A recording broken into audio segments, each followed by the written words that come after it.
Hey gluten-free foodies, have you ever wondered how to nail that perfect texture without the gluten in your baked goods? Today, I'm unleashing the secrets for gluten-free baking essentials. So stick around for the key ingredients, handy tools, and killer tips that will elevate your gluten-free treats. Let's dive in.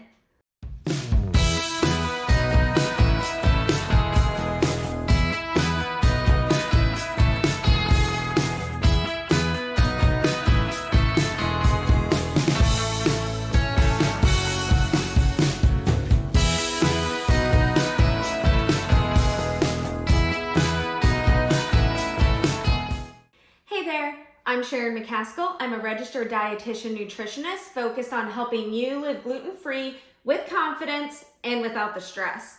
In this video, we're going to talk all about baking. I'm going to show you the baking tools and ingredients that I personally use in my home, as well as give you a bunch of tips on gluten-free baking in general, and even get a little bit into the food science as it relates to gluten-free flours and gluten-free ingredients. I found in my own journey that baking was one of the most challenging parts of adjusting to a gluten-free diet. And I think once you kind of nail some of those skills, it can really help expand the amount of offerings that you have on your gluten-free journey, because I totally believe that you can eat gluten-free and still enjoy all the things that you used to love. So if you're on a gluten-free diet and you want a mix of practical gluten-free living with evidence-based nutrition, be sure to subscribe for more tips. In this video, we're going to talk about the effect that gluten has on baked goods, the essentials that you need to bake gluten-free successfully, tools that I think are indispensable when it comes to gluten-free baking, as well as some bonus tips and tricks for troubleshooting your baked goods. So let's start out by talking about the role that gluten plays in baking to begin with. In baking, that gluten protein that exists in wheat, barley, rye, and any other hybrids of those grains, including ancient varieties, those have gluten too. When the flours that contain gluten are mixed with liquid in baking, that gluten reacts with the liquid to form something that we call the gluten complex. This is what creates that nice elastic texture in your foods. So you can kind of think gluten, right? It's what kind of glues together your food and creates that stretchy texture that we love in like traditional pizza dough and things like that. Obviously, when we're baking gluten-free, we don't have that gluten complex. So we have to find other ways to develop that texture that we love in bread and these other things, and do that in a way that's gluten-free and safe for us to eat. Most often, what people complain about with gluten-free baked goods is that it's gritty, the texture's off, the mouthfeel is off, it might be tough, it might be crumbly. And so here, before I dive into all those things, I'm gonna give a little shout out to gluten-free baking mixes, because if you're new to a gluten-free diet, even if you love baking, it may just be nice to keep a couple around because they're basically foolproof. You can't really mess them up. And if you watched my video all on my gluten-free pantry where I took you right into it, you'll see that I keep a ton of gluten-free baking mixes on hand. I love them, and whenever one is on sale, I snatch it. But back to all of the essential elements if we're going to be baking essentially from scratch. As a quick safety note, because I feel like this is important to say in this video, flour is super light and fluffy, right? And it actually stays airborne in the air after you use it for up to 24 hours. So as a safety note, I think it's really important that we realize, and if you are somebody who wants to bake gluten-free for a loved one, but you may not be gluten-free yourself and your kitchen is not gluten-free, if you are using regular flour, you should not bake anything that's gluten-free for somebody with celiac disease or a severe gluten intolerance or allergy for at least 24 hours after you finish baking and after you clean up from baking. With that safety note out of the way, let's jump in and discuss some of the essential gluten-free ingredients for baking. So let's jump into the flours when it comes to gluten-free baking. There are so many options available for gluten-free flours. And if you're new to gluten-free, it can be so easy to go from like, okay, let's try baking something, to suddenly super overwhelmed at the options. Not all gluten-free flours are the same. If you want kind of a deep dive into the different gluten-free flours, how they behave differently in baking, what they taste like, all that type of stuff, I have a whole blog post that really dives in, and I'll link that down in the video description for you. In this video, I'm gonna focus on the 3 that I keep in my kitchen because yeah, I only keep 3 in my kitchen. And 3 sounds like a lot for somebody who's used to regular baking when all you had was flour. You do not need 3 different kinds. The first that I'm gonna show you is all-purpose gluten-free flour. If you're not like a hardcore baker, right? You just want to be able to make pancakes or a cookie every now and then. And maybe you're gonna rely on baking mixes for things like cakes and other types of things, and you really have no interest in baking your own gluten-free bread. A general all-purpose gluten-free flour is all you really need. This is the one that I use. It's King Arthur Baking Company's gluten-free measure for measure flour. You see it says 1 and 1 on it. This is something that in many recipes, I can just sub 1 for 1. This is also the most versatile flour and probably the best bang for your buck. There are so many other brands though. Pillsbury makes one, there's Bob's Red Mill, which is not my favorite because it kind of has a beanie flavor, but I'm really happy with this. I actually order this on Subscribe and Save from Amazon, and it comes to my house every 2 months in this big bag. Plus, it's cheap and affordable, and I actually save an extra % off by getting it in my Amazon Subscribe and Save. I'll put a link in the video description in case you want to try this brand too. That said, if you really love baking and you want to bake bread from scratch and all those other things, you definitely want a higher quality flour than this. I know that King Arthur creates a gluten-free bread flour. I think they also create a gluten-free cake flour. I don't know, don't quote me. But they definitely create some other flours that are specific for making other baked goods from scratch, but aren't quite a baking mix either. So feel free to check those out. There's also some other high quality options like GF Jules flours, and you also can make your own blend. There's some really great bakers out there that have blend recipes on their website that they really love. That's enough of that. Let's talk about our next flour. The next one I'm going to talk about is almond flour. Not all almond flours are equal. There's almond flour and almond meal. Both serve kind of different purposes in gluten-free baking, and if you're using a recipe that calls for one over the other, you really need to either use almond flour or almond meal as the recipe calls for to have a successful recipe. This is the almond flour I keep at home. It's by Anthony's brand. I find it pretty affordable. It's batch tested and verified to be gluten-free, and it is blanched. It's super fine. I find this delicious in recipes. One of the perks of almond flour is that it has a very rich and nutty flavor, and that will come out in your baked goods.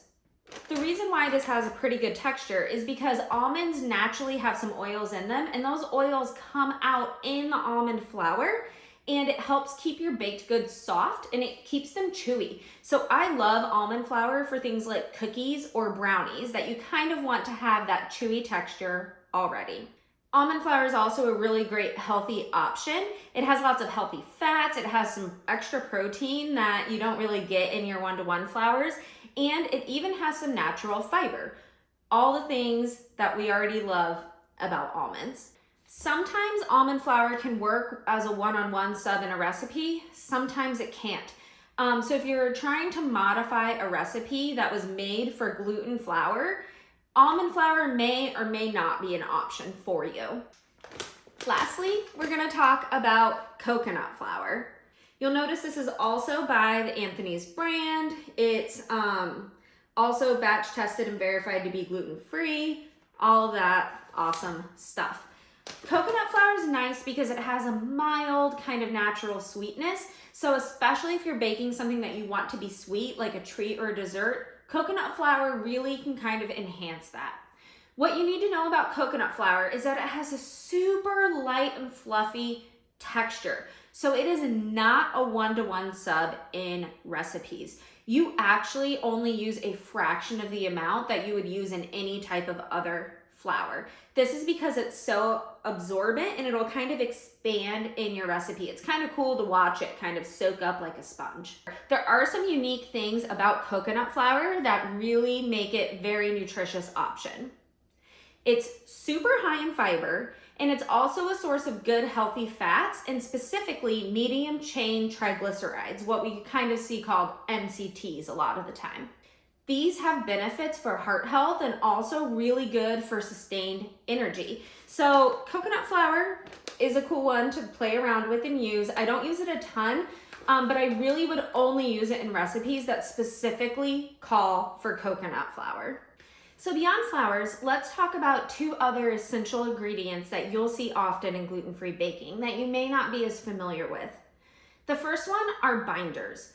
Binders like xanthan gum, which I have right here, or psyllium husk will help replace a structure that's been lost when you take out gluten. I don't use this very often. This can be pretty expensive. I really rely on that one-to-one flour by King Arthur, and that already has xanthan gum in it. But if you're baking from scratch or you're making your own gluten-free mixes a lot, you will probably see this in a lot of recipes.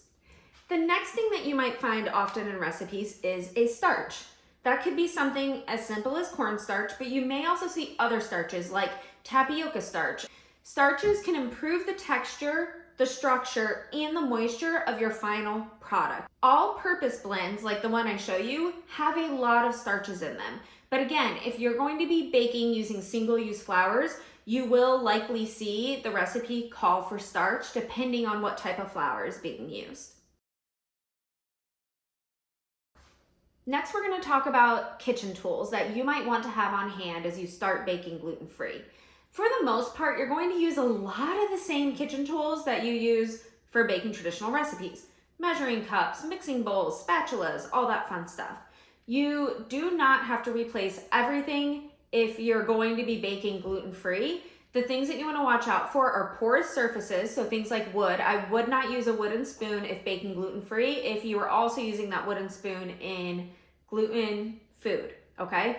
You need to make sure everything's washed down super well, all of that. If you have questions about cross contact and want to learn more, I really recommend you join the Gluten-Free Wellness Collective.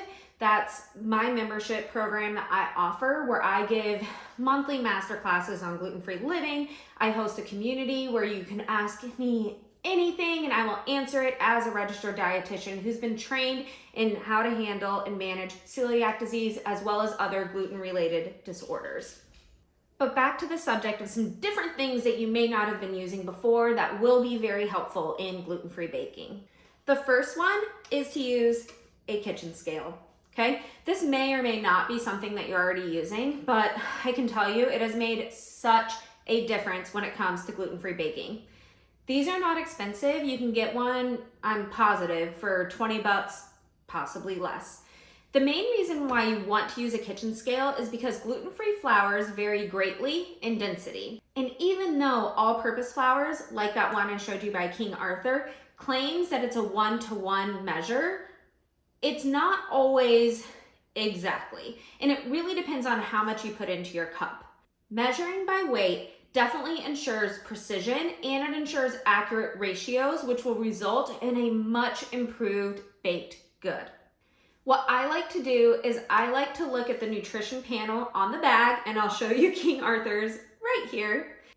I do some kitchen math to figure out how much 1 cup of store-bought gluten-free flour weighs if I put it on a kitchen scale. You can measure that in either grams or ounces. Typically, your nutrition facts panel will show you grams versus a certain amount of cups.